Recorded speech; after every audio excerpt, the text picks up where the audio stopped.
¿Listo el ordenador?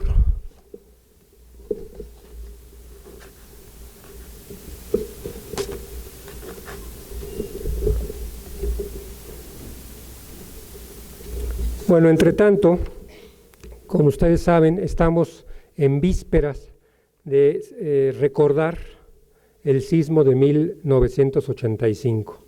Ese sismo, muchos de los que están aquí son muy jóvenes, no lo vivieron, quizás no supieron de esas consecuencias. Otros que sí estuvimos en vivíamos ya en esta metrópoli, efectivamente nos tocó sufrirlo, padecerlo y participar, por qué no decirlo, en la reconstrucción y también en la actualización de la normatividad para que los siguientes edificios, las siguientes edificaciones, estuvieran en mejor condición. De esto nos van a platicar en estas ponencias. Pero estamos hablando ya de un sismo muy importante del siglo pasado, por eso es que para muchos de ustedes quizás hablar de ellos no sea tan importante, pero nosotros que lo vivimos, recuerdo que decían a nivel internacional, no estaban las redes, por supuesto, que tenemos hoy en día, el sistema de comunicaciones pues era el teléfono cableado, y en el resto del mundo decían, no sé si recuerdan ustedes, decían que la Ciudad de México se había perdido. Aquí está el ingeniero Chawel, que trabaja en el IMSIC. El IMSIC sacó un número muy importante de una revista que hace memoria de todos esos desplomes y de todo lo que ocasionó, y quizás también con algún análisis de los porqués. Entre ellos, por supuesto, además del conocimiento o de la calidad de los profesionistas, los materiales. Los materiales de construcción no eran, como hoy en día, tan cuidadosamente caracterizados, lo que no quiere decir que todos los materiales realmente cumplan con lo que deben de cumplir, con las normas, por ejemplo, de tal forma que lo que hoy se presentará se relaciona mucho con ello. Veo muchos jóvenes, estudiantes de ingeniería, de arquitectura, ingenieros, compañeros supervisores, también especificadores, directores responsables de obra, alguno que deben de también participar y están actualizándose. Muy bien. Damos la bienvenida entonces a todos ustedes en nombre de Industrial Bloquera, que es, como ya decía, nuestro patrocinador, a la arquitecta Evangelina Girata, quien es directora técnica del Organismo Nacional de Normalización y Certificación de la Construcción, el 11 por sus siglas.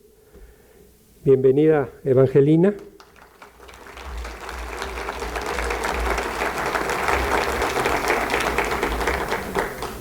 Y al doctor Bernardo Gómez, quien es presidente de la Sociedad Mexicana de Ingeniería Estructural, AC, y también es anfitrión de nosotros. Bienvenido.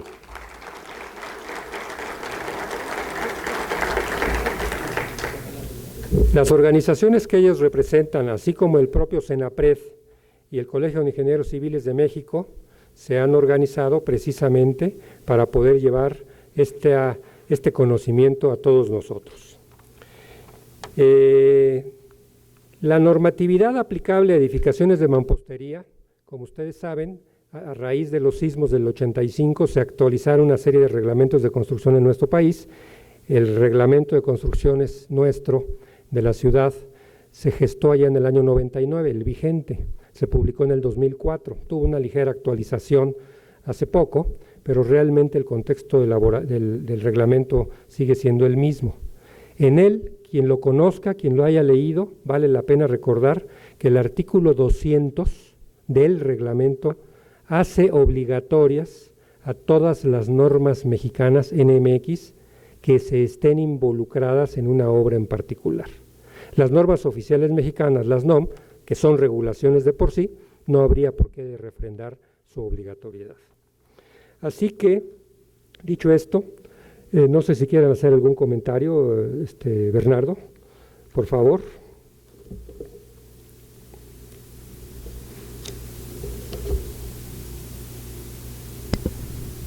Hola, buenas tardes. ¿Se escucha? Sí. Pues nada más que a nombre de la Sociedad Mexicana de Ingeniería Estructural, agradecerles su presencia con nosotros, su participación.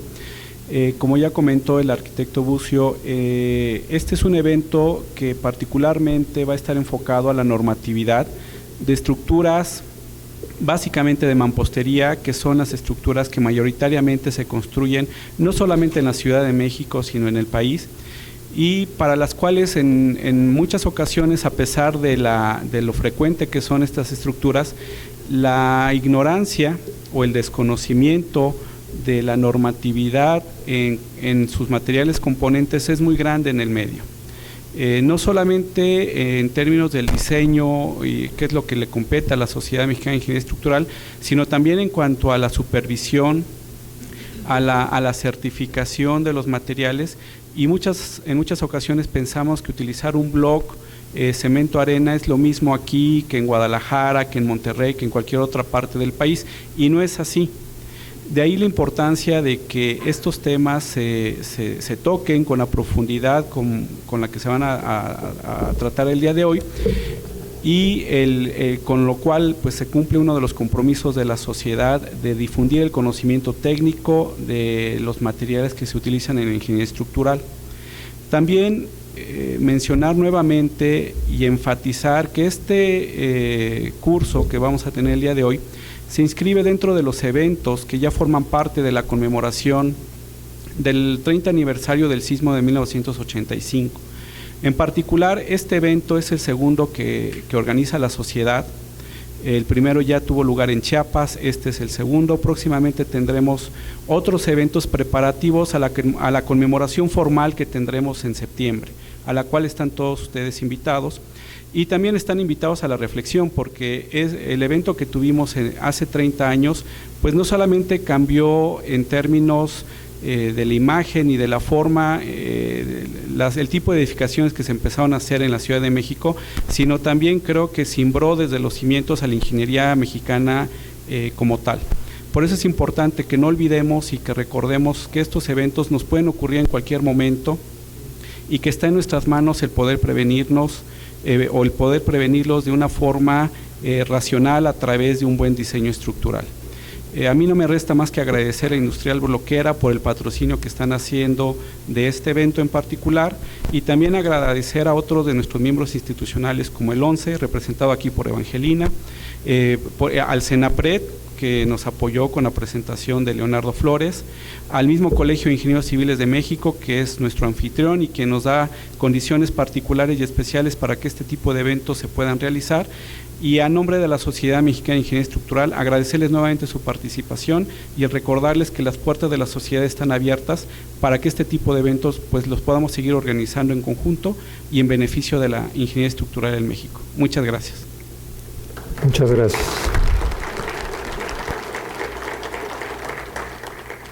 La arquitecta Evangelina Hirata, que también se ha destacado por una trayectoria amplia en lo que se relaciona a códigos de edificación, y ahora con la normatividad que coordina el 11, pues te vamos a pedir también algún breve mensaje.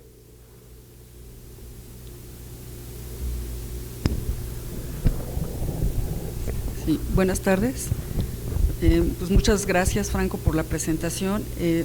Quiero felicitar esta iniciativa, principalmente a la Sociedad Mexicana de Ingeniería Estructural, al doctor Bernardo Gómez, también a siempre al Colegio de Ingenieros, que nos ha acompañado en diferentes proyectos, y a Industrial Bloquera también, y bueno, y CENAPRED, que también es parte de nuestros trabajos que hacemos, no solamente en la normalización, sino otros eventos para promover la normalización. En esta ocasión, y bueno, este es uno de los talleres que se ha hecho durante varios años, a veces es necesario recalcar en la importancia de conocer cuál es la filosofía, el beneficio y el objetivo de una norma en muchos sectores que hemos compartido con el sector de la construcción, y principalmente en vivienda. A veces las normas se ven como el obstáculo de la producción y el obstáculo económico, pero es al contrario, es el promovente de la economía y el promovente de una transparencia en la competencia económica, tanto de constructores como los que desarrollan productos y sistemas. Ahora, a cargo del 11, es muy importante para mí también tener el intercambio con los usuarios principales de estas normas, que son diseñadores, constructores, los futuros profesionistas que van a participar en todo lo que es la producción de alguna construcción, y lo que cada día es más importante en el tema de asegurar la calidad de una construcción, y ahora que se habla del desarrollo sustentable, pues todavía más significado. Se entiende ya mejor que representa una certificación asociada a la normalización, y todos estos conceptos que a veces parecen solo de expertos, realmente debe ser un lenguaje común en todos los profesionistas que tienen que ver en la construcción. Entonces, por mi parte, yo estoy muy contenta y complacida de poder hacer estas alianzas y ayudarnos al ONCE también a hacer mejor nuestro trabajo como normalizadores. Pues una felicitación a todos los organizadores y pues muchas gracias. Muchas gracias. Entonces, antes de iniciar, hay un breve mensaje de nuestro patrocinador, es un video muy cortito. Entonces, la información ya la vieron ustedes aquí en el pasillo.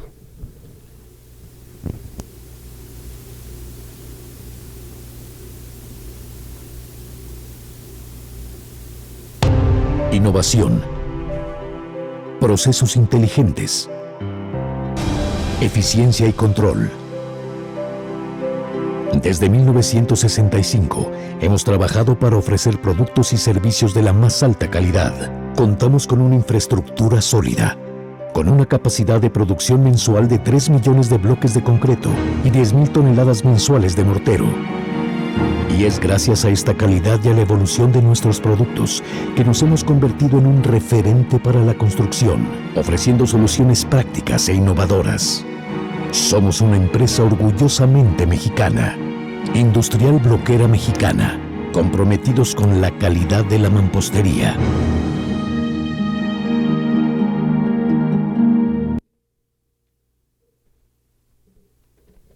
Pues muchas gracias, Industrial Bloquera. Y daremos inicio, si gustan acompañarnos aquí abajo, como ustedes prefieran, para no torcerse el cuello. Gracias. E invitamos a posteriormente a nuestro primer ponente, maestro en Ingeniería Leonardo Flores Corona, quien es ampliamente ya conocido. Yo he tenido la fortuna de colaborar y de conocerlo, pues quizás por allá de a lo mejor unos 20 años, no sé, desde cuando hacías tus pininos ahí en Senapred y nosotros también en la cuestión de la normalización, con el doctor también Sergio Alcácer, el doctor Roberto Mel, y desde entonces tiene una trayectoria muy amplia, Leonardo, que ha ido madurando en el conocimiento. Como ustedes ven, es ingeniero civil con maestría en estructuras por la UNAM, jefe de departamento en la subdirección de vulnerabilidad del Senapred desde el año 93, ha participado en varias mesas directivas de esta sociedad, coordina el grupo de trabajo redactor de las normas mexicanas de mampostería en el ONCE, que es muy importante porque la normalización es de todos. El ONCE coordina la elaboración de las normas, pero por ley, la Ley Federal sobre Metrología y Normalización, procura que las normas se hagan con el concurso de todos los interesados, y de ahí la relevancia que tiene Leonardo al coordinar este grupo de trabajo para que sea lo más plural posible y obviamente con una línea y con un liderazgo técnico como él solo tiene. Participa también en el subcomité revisor de las normas técnicas complementarias del Gobierno del Distrito Federal, con la revisión actual. Ya hablaba yo del 2004 y lo que se está gestando en estas fechas.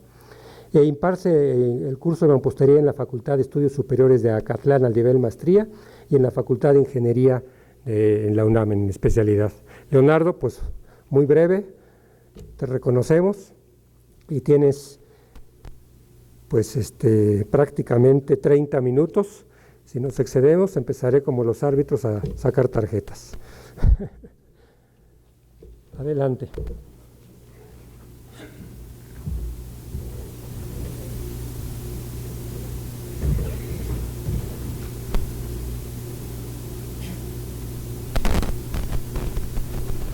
¿No? Bueno, ya le entendí al micrófono. Bien, pues nuevamente muchas gracias al arquitecto Franco y Y pues muy bienvenidos a todos en esta tarde. Pues vamos a platicar un rato sobre una de las principales normas de materiales para este mundo maravilloso de la mampostería, y también aparte de las normas, pues vamos a tener una brillante exposición del doctor Pérez Gavilán con algunas de las propuestas de los avances que se están teniendo y que va a cambiar en forma importante el diseño de las estructuras de mampostería, precisamente para mejorar el mismo. En esta primera intervención me toca platicar sobre la norma 404, que como ven ahí, pues ya tiene un par de años, ya va para 3 años de estar activa, en vigencia, pero sigue siendo pues de suma importancia que tengamos la normalización, que la comprendamos bien y que la usemos.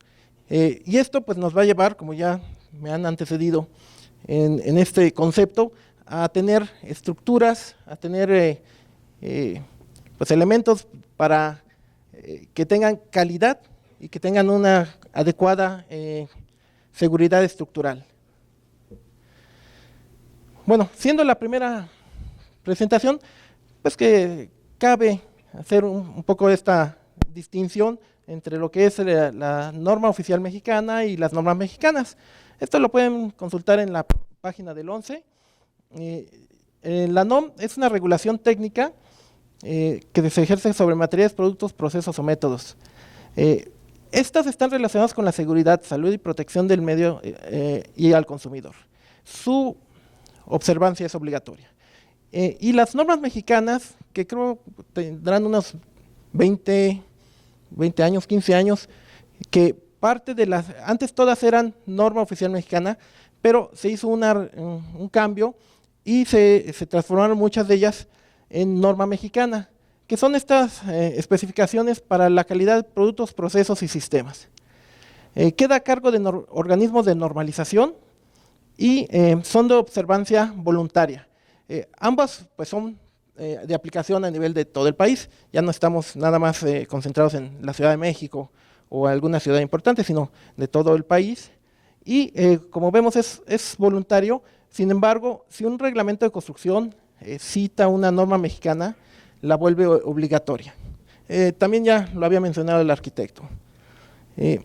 Además de un reglamento de construcción, pues podemos tener obras que por contrato nos soliciten que se aplique y que se cumpla una norma mexicana, o de alguna otra forma en donde se vuelven pues de carácter obligatorio. De todas formas, técnicamente, pues es un documento, son documentos que nos dan la información para poder tener y garantizar la calidad de nuestras construcciones. El 11, pues aquí está la página, lo pueden buscar con facilidad y para tener acceso a las normas que emite. Y en el caso de la mampostería, aunque vamos a hablar en esta primera intervención de una norma, aquí les he puesto una lista de una serie de normas, las más importantes que para diseño de estructuras de mampostería se tienen que observar y que de hecho las menciona las normas de mampostería del Distrito Federal. Tenemos, bueno, por orden numérico de contracción por secado, el método de prueba también de ensayo a compresión, absorción, determinación de las dimensiones, adherencia. Aquí el nombre es corto, es para rápidamente ver el caso de adoquines. Y llegamos a las piezas para uso estructural y hay una norma de piezas para uso no estructural. Vamos a comentar un poco adelante en esto. Esta norma de las piezas, que tiene las especificaciones y para el cumplimiento de ellas, pues hace referencia a los métodos de prueba. Es una de las más importantes, es como la piedra angular aquí, literalmente, entre las normas de las pruebas que se hacen para mampostería. Sin embargo, hay otra que es de suma importancia, que tiene unos años recientes en que se pudo publicar, se pudo convertir finalmente en norma, que es la 464. De esta hay una segunda intervención de su servidor, más al rato esta misma tarde. Además, como parte de una mampostería, no solo tenemos las piezas, sino que de este binomio, el segundo elemento es el mortero. El mortero es igual de importante que las piezas de mampostería para tener elementos, muros o elementos seguros, durables, resistentes. Por lo tanto, se platicará sobre la norma 486, el maestro Álvaro, que es para mortero de uso estructural, y pues les comento que está ya en proceso por publicarse la norma de mortero para uso no estructural, que ya tiene número en la 505. Y pues una mención, se está trabajando actualmente, este año estamos el grupo de trabajo sobre una norma de procedimientos constructivos, porque como ven, todas estas normas son esencialmente de pruebas o de los materiales. Y el grupo pensó desde hace varios años que se requería pues garantizar que los buenos materiales se pudieran conjuntar y elaborar en la forma adecuada, y también con la mala experiencia de ver muchas construcciones donde aún con buenos materiales, si no se lleva a cabo un buen proceso constructivo, pues no se va a tener el nivel de seguridad que se requiere. Bueno, aquí ustedes tendrán estas normas, creo que se pueden bajar de la página de la sociedad. Es los instituciones, empresas y demás que participaron en la elaboración de estas normas. Principalmente esta es para la 404. Y entrando ya en la norma, pues los antecedentes eran lo que antes era norma oficial mexicana 006 de los años 70, que era de ladrillos y bloques cerámicos de barro, y de la norma 010, que era de bloques y tabiques de concreto. Estas son digamos, los antecedentes, como ven, pues ya son de hace varias décadas.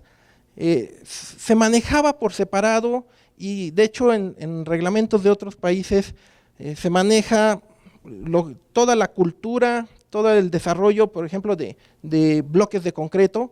Es toda una industria que se mueve sola, se mueve aparte. Y está toda pues, lo que es piezas de mampostería, que tradicionalmente pues tendríamos los tabiques hechos a mano. Esos pues tienen historia, cientos o miles de años para la humanidad, pero pues también tenemos tabiques industrializados, extruidos, que en últimas décadas han tenido un gran avance.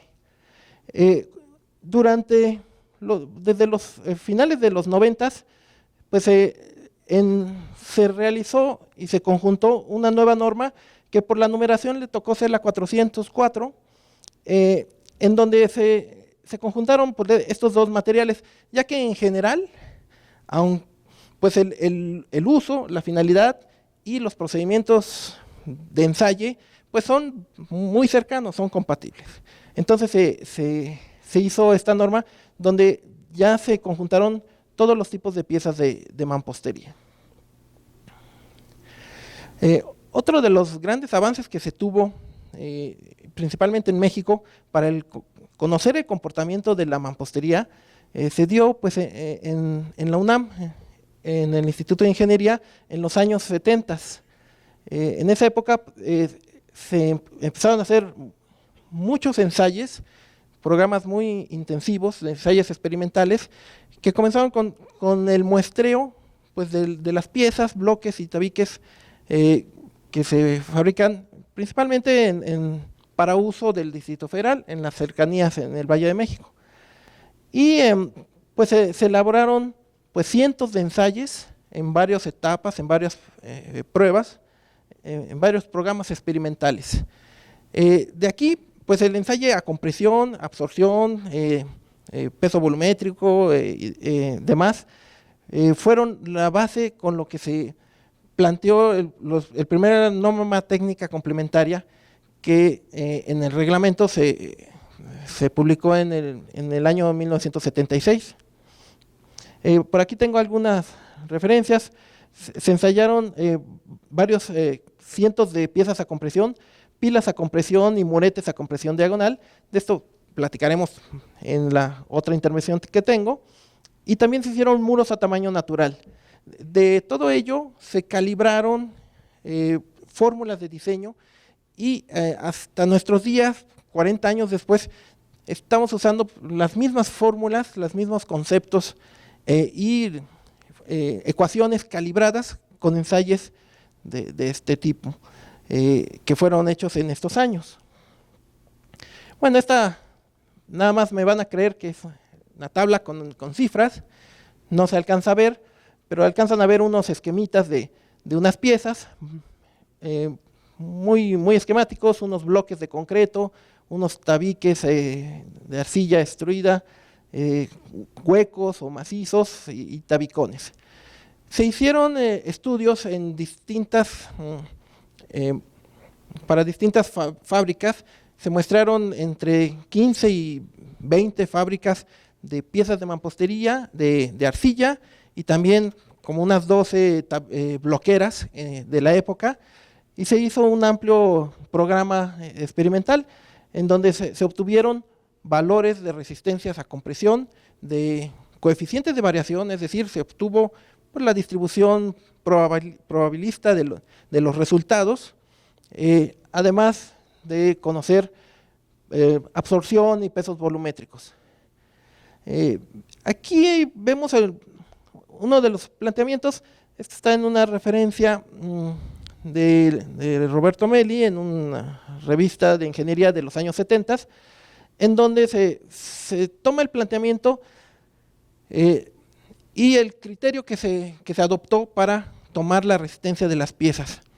En el caso de la mampostería, el desarrollo histórico, lo que ha venido ocurriendo es que ha habido una cultura pues, desde hace siglos, ¿no?, de construcción de mampostería. Lo que se vino haciendo en los años 20, 30 del siglo XX fue ir, digamos, normalizando, poniendo como requisitos lo que había venido haciéndose quizás empíricamente. Ya para los años 40, pues había algunas pruebas de resistencia de los materiales, pero fue en los años 70 cuando ya se adoptó unos criterios ya muy formales de ensayos de materiales para tener las bases del conocimiento de las resistencias y poder plantear criterios para tener valores confiables. El criterio que hasta la fecha se maneja es de tener una probabilidad del 2% de que la resistencia, en este caso a compresión de piezas, sea alcanzada. Para ello, pues se ajustó unas curvas de distribución de probabilidad. Se encontró que la más adecuada es la logonormal para el fenómeno de la resistencia de piezas ensayadas. Y por lo tanto, pues se tendrá, como ustedes saben, en todo análisis estadístico de unas muestras, pues se tendrá un promedio, unas desviaciones estándar. De este lado tenemos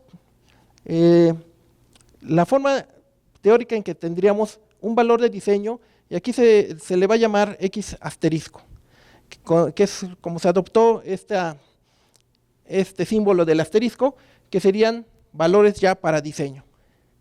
Y ya que por las propiedades de la distribución probabilista, si tenemos dos desviaciones estándar a cada lado de la media, vamos a tener el 96% de la probabilidad, o sea, del área bajo la curva. Y eso nos deja un 4%, que es 2% de cada lado. Entonces, con dos desviaciones estándar tendríamos un 2% de probabilidad de no ser alcanzado y un 98% de probabilidad de alcanzar los valores. Eso es lo que nos da esta. Sin embargo, se adoptó esta fórmula aproximada, que es el promedio entre 1 más 2.5 veces el coeficiente de variación. Para valores bajos del coeficiente de variación, las curvas coinciden y pues nos dan una estimación rápida, segura de este valor. Pero esto implica, y ha sido una de las dudas que se han tenido y que han consultado al ONCE, al grupo de trabajo de mampostería, de que cuando se tiene un muestreo y se obtienen la resistencia promedio, esa resistencia promedio no es la resistencia de diseño, sino que se requiere tener un valor de tal forma que tenga una probabilidad de que se alcance, como es lo que se adoptó, que es el percentil 2, como dice ahí. Bien. Bueno, de tal forma que para la resistencia a compresión, pues se maneja este criterio en donde se ensayan las probetas y el valor de diseño pues se reduce de la resistencia con 1 más 2.5 veces por el coeficiente de variación. Ahora, se ha adoptado tanto, bueno, primeramente se adoptó en las normas del Distrito Federal de Mampostería el criterio de que dependiendo del control de calidad de la fabricación, se admitiera un coeficiente de variación límite y no menor que él.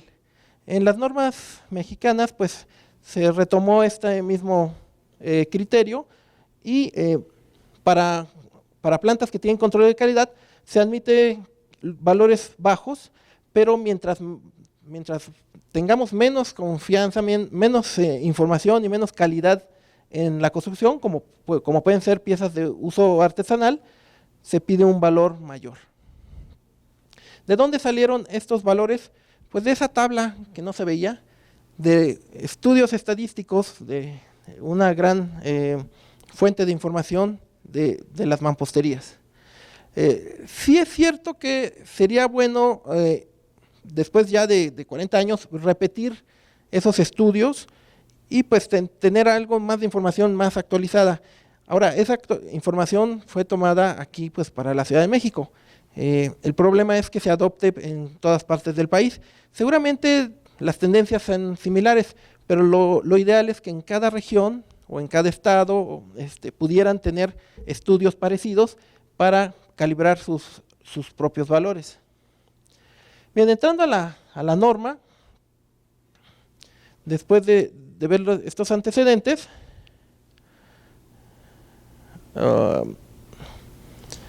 tenemos que el objetivo de la norma son establecer las especificaciones y métodos de ensayo que deben cumplir bloques, tabiques y tabicones. Los tabiques se le ha puesto como un nombre coloquial, un sinónimo, el término ladrillo, pero formalmente se estarían definiendo como tabiques. Y se ha mantenido este nombre también coloquial de tabicón, que viene siendo un ladrillo de concreto, o sea, un prisma sólido de concreto. Y bueno, el campo de aplicación es lo que se fabrique en territorio nacional. Dentro de la misma norma, pues se da un capítulo de definiciones y pues es importante para tener perfectamente establecidos los requisitos y las especificaciones. Entonces hay varios términos que se usan a lo largo de la norma, pero también pues establecen lo que son el bloque y por acá lo que es el tabique.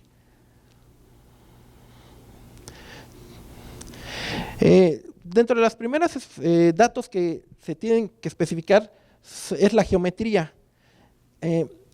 Y por lo tanto se da los tamaños y espesores de paredes y se definen lo que se toma en cuenta como dimensiones de las piezas. Las piezas pues generalmente son prismas rectangulares, su geometría de tener el largo igual al doble del ancho y el ancho igual al doble del alto, pues viene pues de una tradición en donde permite eso hacer una serie de acomodos de las piezas. Es práctico, así la humanidad lo ha encontrado, pero también hay se ha adoptado y se usa en todo el mundo otras modulaciones de piezas, en particular cuando tienen huecos. Esto está definido, estas son figuras que aparecen en la norma, nos definen lo que es el área bruta, el área neta, y ya que como parte de los requisitos se pide unos porcentajes de áreas netas mínimos. Por su geometría, se clasifican en bloque y en tabique. Ahora, aquí la discusión que hubo en el grupo de trabajo fue importante, fue interesante, ya que se requería homogeneizar lo que se entiende por bloque. El bloque debe ser una pieza con dimensiones nominales de 20 por 40, aunque también se admite con módulos de 10 centímetros más, o sea, puede ser de 30 por 40 o de 20 por 60, también sería un bloque, pero partiríamos de este tamaño básico. Y otra cuestión que ha dado mucha controversia es que esta dimensión debe de incluir la junta de mortero.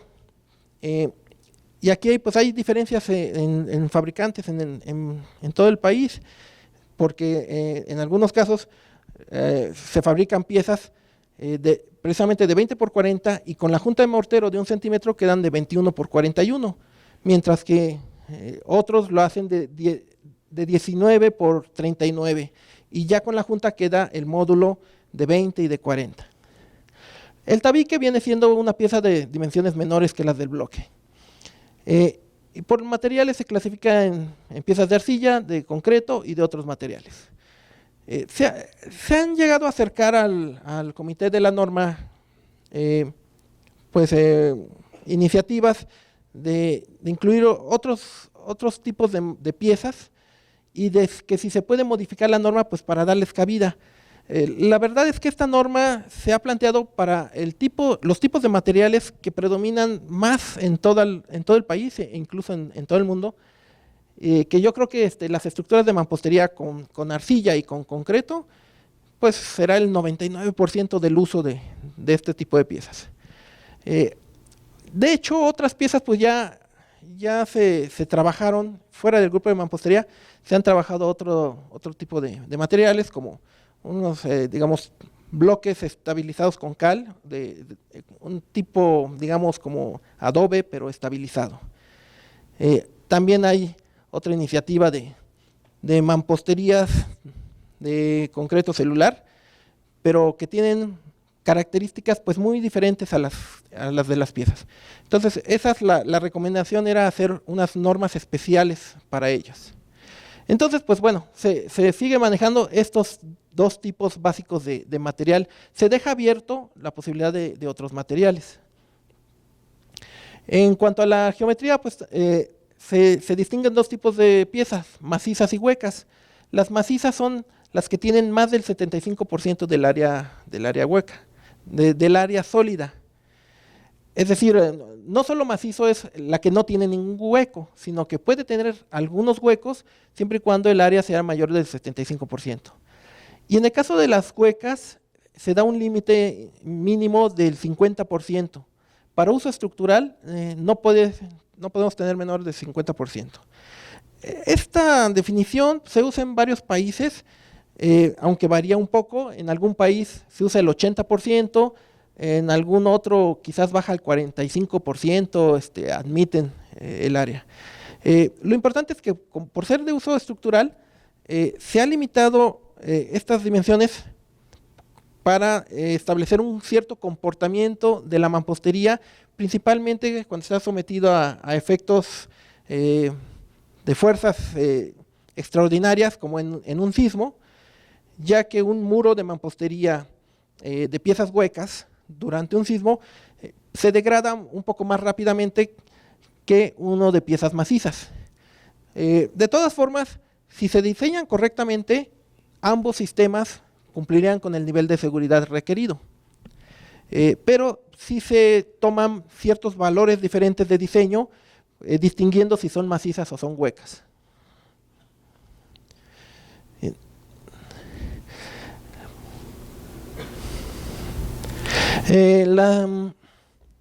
Aquí está lo que les estoy platicando, pero bueno, ya en números, área neta respecto a área bruta y también espesores de paredes.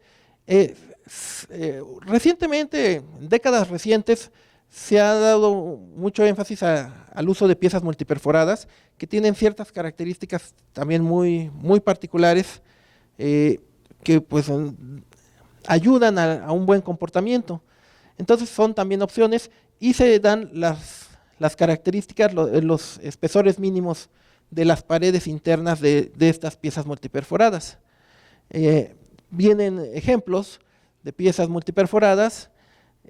La geometría puede ser pues cualquiera que la imaginación nos dé o a los fabricantes, pero que sí se tenga una serie de perforaciones distribuidas uniformemente en nuestra sección. De hecho, las piezas multiperforadas no son un tercer tipo de pieza, solo hay dos tipos, maciza o hueca. Las multiperforadas caerían en uno o en el otro rango.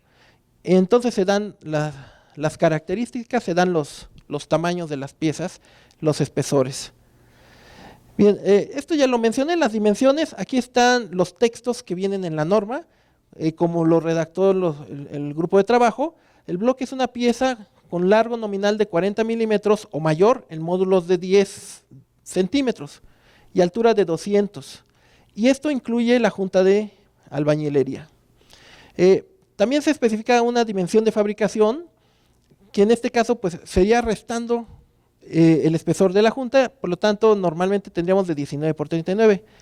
Y una dimensión modular, que es esta dimensión de a cada 40 centímetros. La dimensión real es la que se obtendría al medir las piezas, ya tal como hayan quedado fabricadas. Y por supuesto se incluyen tolerancias dentro de los requisitos de la norma. Las dimensiones se miden con otra de las normas y se dan los requisitos, que esencialmente es como lo hemos comentado. Se incluye esta tabla para el caso de los bloques, donde se especifica el espesor de las paredes y se hace una diferencia entre el caso de paredes exteriores y paredes interiores. Como ven aquí, tenemos de este lado la dimensión modular, donde todas estas piezas tienen un espesor y la sección de 20 por 40, pero la dimensión de fabricación pues, sería de 19 por 39. Ahora, debido a que muchos clientes piden las piezas de 20 por 40 y sin tomar en cuenta la junta, sino que con la junta ya crece más, se puso en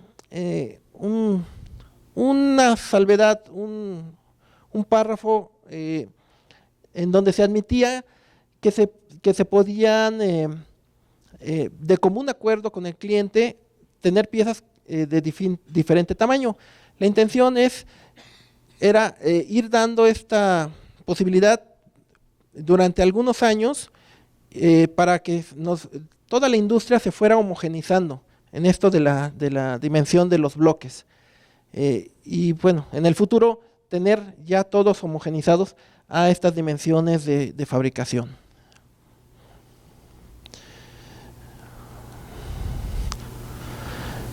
Bueno, esto es lo mismo que les he platicado, el motivo por el que conviene hacerlos modulares, y principalmente es para tener una modulación adecuada en las construcciones. Por ejemplo, aquí, si en un diseño preliminar tuviéramos esta geometría, este sería un acercamiento de esta planta, de una pequeña construcción muy sencilla, y tuviéramos cierto tamaño. A la hora de hacer nuestro despiece, pues veríamos que, por ejemplo, los módulos de a cada 40 pues nos darían aquí más bien un murete de 1.20. Si me regreso, para hacerlo de 1.30 pues requeriríamos pues pedacería o hacer un castillito o algunas cuestiones ya que complicarían un poco. Entonces, el objetivo de tener modular es tener dimensiones estandarizadas, tamaños de puertas, de ventanas, tamaños e intercepciones, de tal forma que se evite el desperdicio, el corte adicional de piezas o tener que hacer ajustes.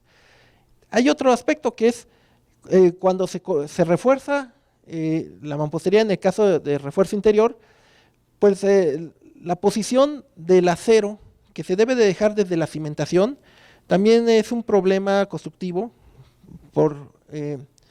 debido pues, a fallas en la correcta colocación y que lleva a que el acero pueda estar fuera del centro de los huecos o incluso tener que cortarlo y reemplazarlo perforando y anclando con resina epóxica o alguna otra solución.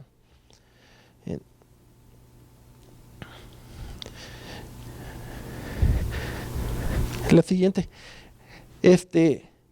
La anterior, bueno, la modulación tanto es en planta como en elevación y si se tiene dimensiones modulares, pues ya se puede simplificar y hacer más eficiente el trabajo. La siguiente. Es que a lo mejor no lo capta. Sí. Bien, en la norma 404 también nos da una tolerancia de forma. La desviación permisible es del 3% y pues se establece la forma en que se define. En el caso de piezas de arcilla, estas podrían torcerse al cocerse en los hornos. En el caso de piezas de concreto, generalmente lo que podría irse deformando serían los moldes. La siguiente, por favor. Y entre las especificaciones que ya vimos, dimensiones, áreas netas y demás, espesores y demás, y también la de la forma, pero llegamos a una de las más importantes, que es la resistencia a compresión de las piezas. Si bien para determinar la resistencia de la mampostería en su conjunto, es decir, ya de un muro que tiene piezas unidas con mortero, se hacen pruebas como las pilas o los muretes, pero la resistencia de las piezas en sí solas es un dato fundamental que nos da un índice de la calidad. Entonces, anteriormente se tenía una tabla en donde se pedían resistencias de diseño. ¿Recuerdan esa de la resistencia asterisco? En donde ya estaba reducida para tener la probabilidad de ser alcanzada. En esta versión del 2012 se cambió por esta tabla que es más fácil, más directa de interpretar, que es la resistencia promedio y la resistencia mínima individual. Y se agruparon, cambió un poquito la tabla, se agruparon en bloques con la configuración macizo, hueco, multiperforado y en tabiques. Ahora, había un caso de tabiques grandes que el fabricante les llama bloques, pero bueno, no cumplían con la definición, pero sí eran de más de 30 centímetros de largo. Entonces se hizo un caso especial para ese tipo de piezas. Pero esencialmente hubiéramos tenido bloques y tabiques. El ensayo de las piezas se realiza pues, como en forma similar a los cilindros de concreto, se cabecean, puede usarse azufre o se admiten otros materiales. Hay unos yesos y unos morteros estructurales que permiten hacer este cabeceo, de tal forma que se pueda aplicar la fuerza y se reparte uniformemente sobre toda el área de la pieza. En la norma 36 es la que nos indica los valores y el procedimiento.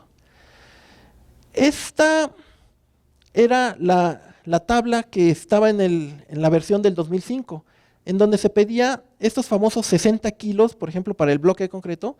Muchos conocen, saben o recuerdan que eran esos 60 kilos por centímetro cuadrado. El problema es que este era el valor de diseño, el FP asterisco. Por eso, en la tabla que actualmente se usa, anterior, otra atrás. Ese valor ahora equivaldría en piezas huecas a 90 kilos. Muchos han preguntado que si no es, ¿por qué se subió el valor de resistencia. No es que se haya subido, sino que ahora se está presentando en esta forma, pero se sigue manteniendo. La que sigue. Otra más. La siguiente. Bueno, otro de los requisitos que se piden es la absorción, que también juega un papel muy importante en la calidad de las piezas. Se tiene la absorción inicial y la absorción total en 24 horas. La absorción inicial se calcula, se obtiene con los métodos de otra norma mexicana, la 037, donde se pone la pieza seca en una película de agua y se toma durante 10 minutos y se toma esta absorción. Aquí hay algunos detalles, se mantiene una pequeña tirantito de 5 milímetros y se hacen pues, la prueba, se hace el peso y por la diferencia pues, se encuentra la absorción. Y la absorción total en 24 horas es sumergiendo la pieza, por supuesto se seca primero, se obtiene su masa y después se sumerge en agua con ciertas condiciones a cierta temperatura y pues por la diferencia de las masas del agua antes y después pues se obtiene ese porcentaje. La última característica es la contracción por secado.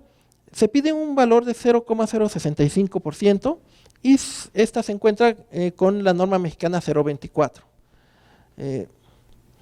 Se especifica en ella el método de prueba en donde se seca en horno y se va midiendo la diferencia en la contracción.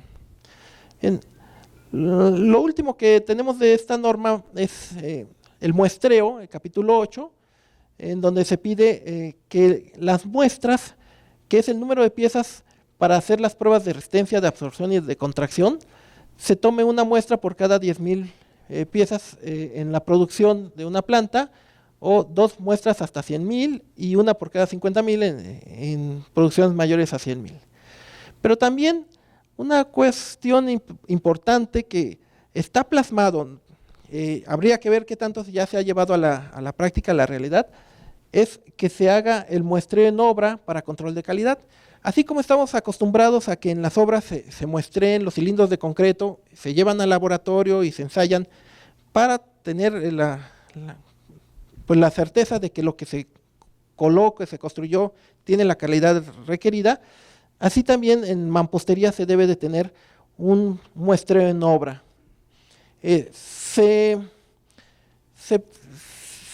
tolera, digamos, se perdona o no se exige para obras pequeñas, pero si son mayores de 250 metros cuadrados o de 2 niveles, es decir, más que el tamaño, digamos, de una vivienda de clase media, ya tendría que hacerse este muestreo. Muy bien. El marcado, etiquetado, embalaje y bueno, incluye algunos apéndices informativos. Ustedes que van a tener la norma, pues, bueno, seguramente muchos ya la conocen. Se agregó mucha información que pensamos que es importante, que es interesante, pero que se salía un poco del contexto de lo que se tenía que pedir como obligatorio, en caso de que se adopte como obligatorio, y muchos aspectos de mucho interés se incluyeron en lo que es apéndices informativos. Bien, entonces, pues creo que para ajustarnos al tiempo, con esto terminaríamos, pues la presentación la van a tener ustedes. Pues muchas gracias. Muchas gracias, al maestro Leonardo Flores. Como ustedes ven, la información de la norma es muy amplia y sobre todo que está caracterizando a las piezas por su desempeño, no tanto por la fabricación, las recetas, la manera de fabricarlas o de hacerlas, sino cómo se van a comportar en la obra, que los ingenieros estructuristas y los constructores sepan cómo se va a comportar la pieza, confíen en las piezas. Al confiar en las piezas, entonces se puede avanzar también en lo que es la certificación, como ya lo comentaba la arquitecta Hirata, que no es solo el buen deseo de una norma, sino también la comprobación de que el producto está cumpliendo. Aquí se ha manifestado en las últimas láminas por el maestro Leonardo Flores el tamaño de la muestra, y cuando se habla ya de la certificación en planta, además se tiene que agregar que hay una revisión de todo lo que es el proceso de manufactura. Por eso quizás el número de piezas se ha reducido, porque hay auditorías a la manera de fabricar, en la forma de fabricar, que me parece que eso es trascendente. Y valga el comentario, porque algunas de las piezas de mampostería de nuestros patrocinadores están certificadas. Leonardo, muchísimas gracias. Habrá un espacio de preguntas y respuestas después de la segunda presentación a cargo del maestro Álvaro Pérez. Por favor, Álvaro. Un aplauso para nuestro compañero.